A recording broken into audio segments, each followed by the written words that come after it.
Mesdames et messieurs, bonjour et merci de suivre le flash d'information de 10 heures sur les antennes de la télévision du Burkina. 4 jours après les attentats de Ouagadougou, les enquêtes ont révélé que c'est à 10h01 que les 4 assaillants habillés en civil sont arrivés devant l'ambassade de France à bord d'une berline.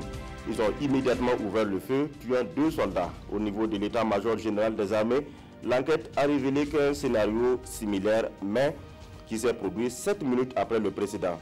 Le bilan fait état de 8 militaires décédés, 8 assaillants tués, 85 blessés dont 24 civils et plusieurs dégâts matériels. Selon le procureur du Faso, près du tribunal de grande instance de Ouagadougou, 8 personnes ont été interpellées et placées en garde à vue.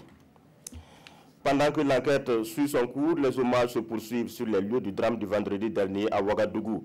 Hier matin, c'était le tour de la représentation nationale avec à sa tête Alassane Bala Sakandé d'aller constater l'étendue des dégâts à l'état-major général des armées. La délégation de l'Assemblée nationale est allée aussi remonter le moral des blessés admis au centre de santé du camp général Aboubakar Sangoulé Lamizana. Dans la croisade contre le terrorisme et le grand banditisme, les forces de sécurité et de défense peuvent désormais compter sur les DOSO. Lundi dernier, dans les Cascades, au cours d'une réunion nationale, les DOSO et les tradis praticiens du Burkina ont réaffirmé leur soutien indéfectible aux forces de l'ordre. Ils comptent fournir des renseignements sur tout mouvement suspect aux forces de l'ordre. Parlons maintenant de la sécurité à l'international avec ce début de détente dans la crise nucléaire nord-coréenne.